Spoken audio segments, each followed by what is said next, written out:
sambil menunggu Shinsei Gilman share screen, saya bacakan kurikulum vitae-nya. Shinsei Gilman ini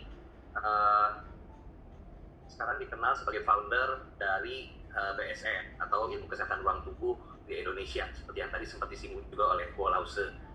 Sebelumnya pernah berkarir juga sesuai dengan keilmuannya sebagai insinyur, tapi akhirnya memenuhi panggilan sejatinya untuk mengembangkan ilmu BSN di Indonesia. Kepada Shinsei Gilman, waktu dan tempat dipersilakan. Terima kasih Dr. Gunadi. Assalamualaikum warahmatullahi wabarakatuh. Shalom, Om Swastiastu, Namo Buddhaya, salam kebajikan semuanya. 感谢郭山园长的分享，非常非常好。Untuk mempersingkat waktu, karena waktunya agak ini, saya langsung saja akan share ya.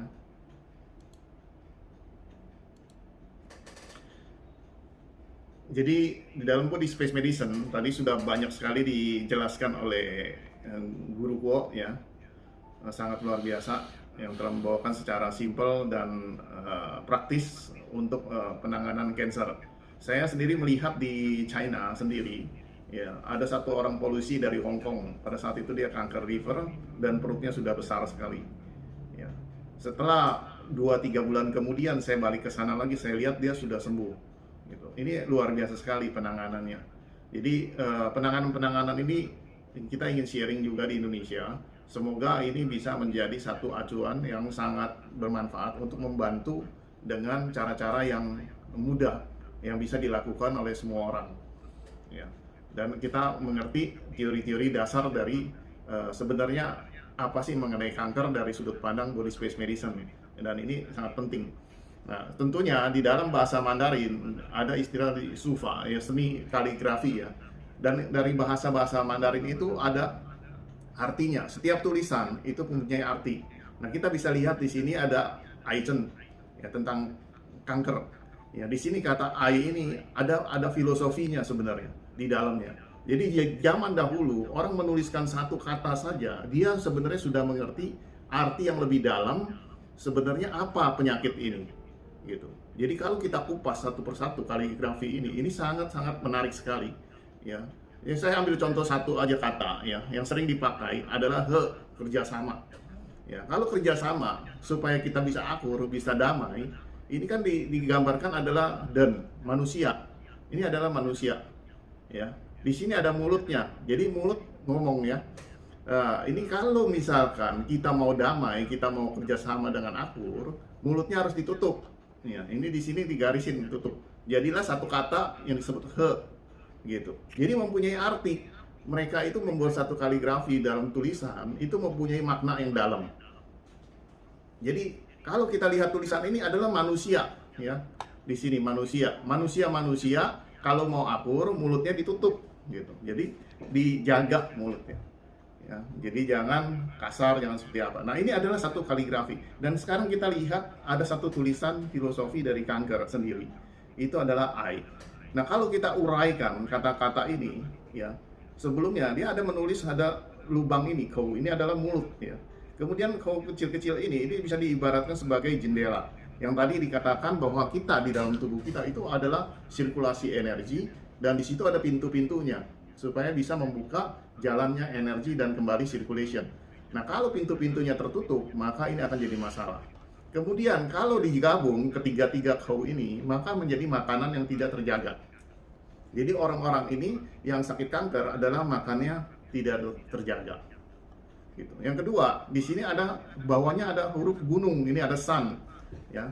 Sun ini mengibaratkan adalah satu tekanan dalam hidup, dalam stres yang tinggi, yang tidak bisa lepas dari satu kondisi apapun, ya, sehingga membuat dirinya tertekan luar biasa. Jadi ada tulisan di sini ada gunungnya, ya.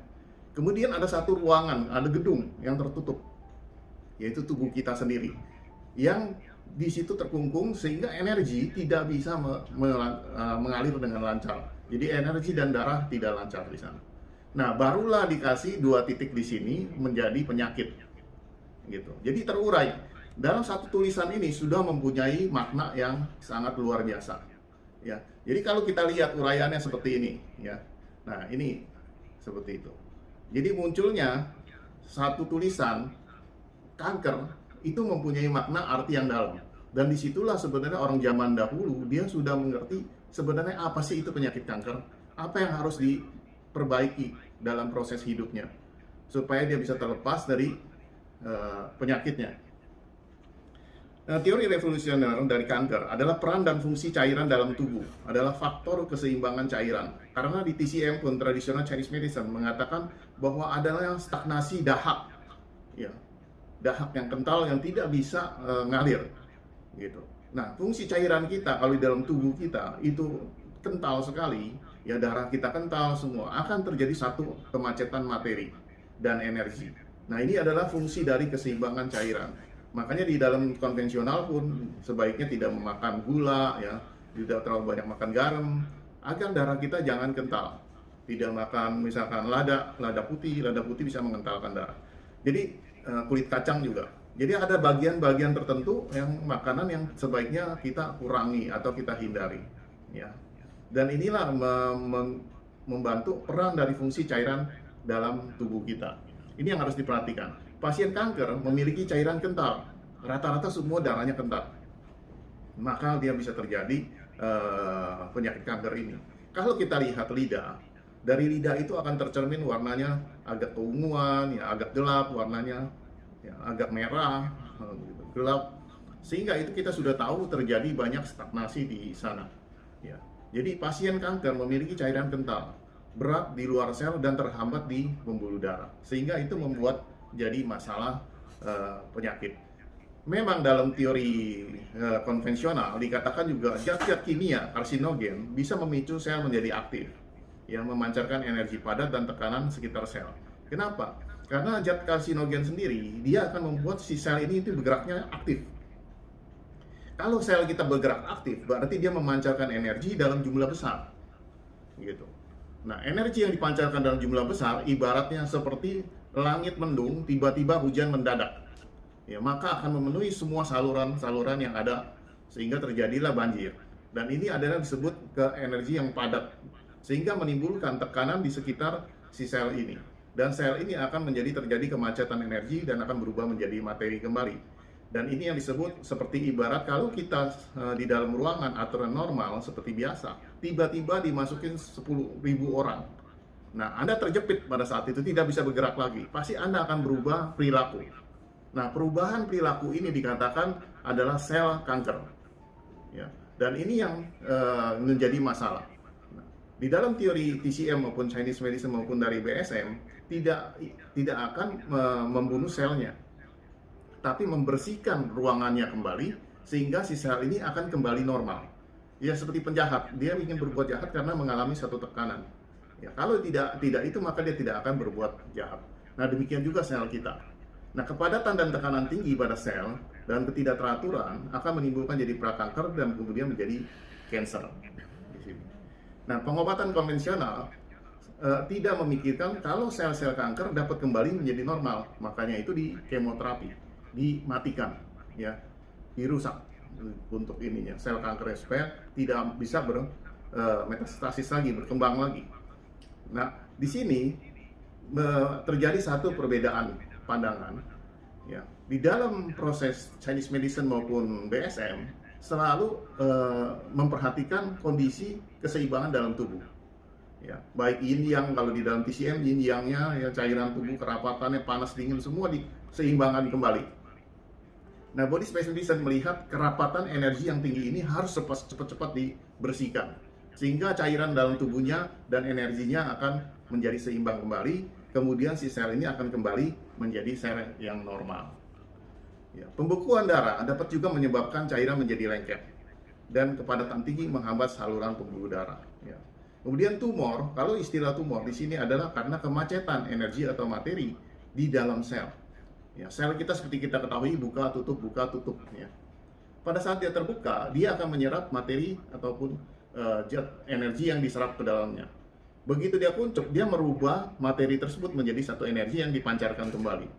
setiap yang diserap maupun yang dipancarkan itu selalu terjadi keseimbangan. Misalnya masuk 50, dia keluar 50. Tapi kalau dia terserap masuk 50, dia hanya bisa memancarkan 20, maka dia terjadi stagnasi di dalam sel. Nah, ini lama-kelamaan ini akan menjadi tumor. Dan di dalam lidah, kalau kita lihat profil lidahnya, itu akan menjadi mengkilap dan licin.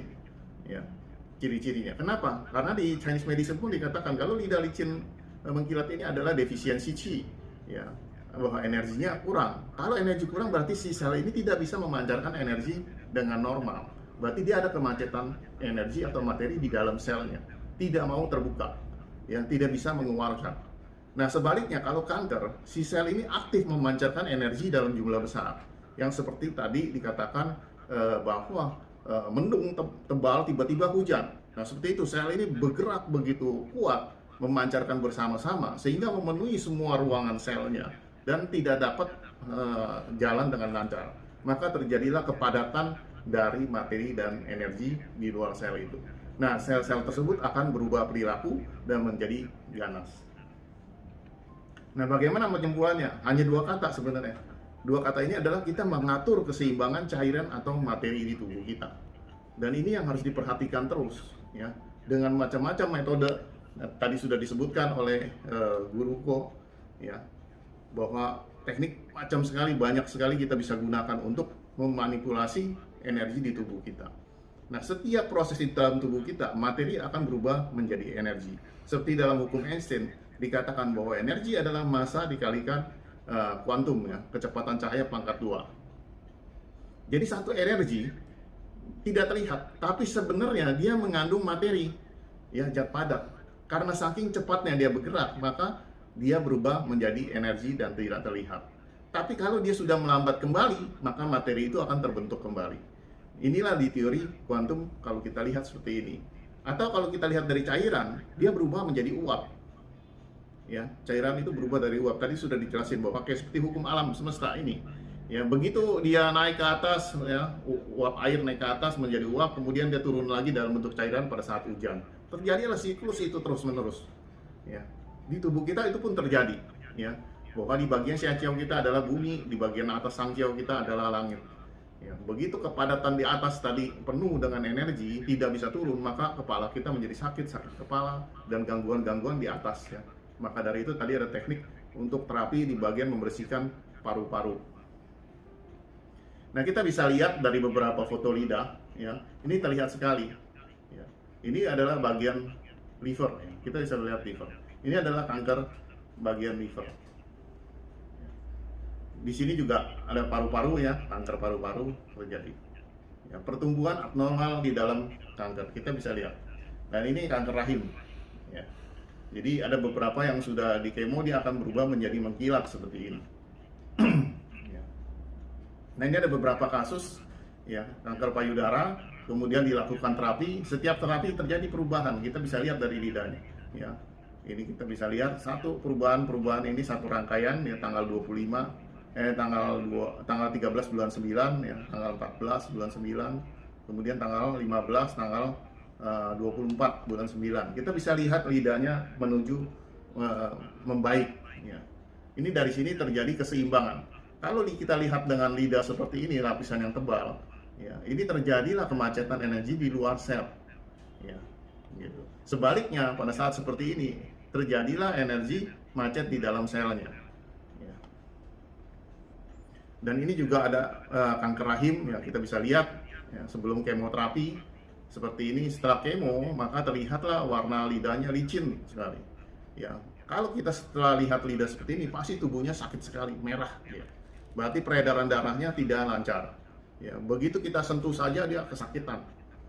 Nah, untuk itu kita lakukan dengan terapi api, ya. Energinya kita jalankan kembali. Kita lihat lidah ini sudah ada lapisan putih tipis.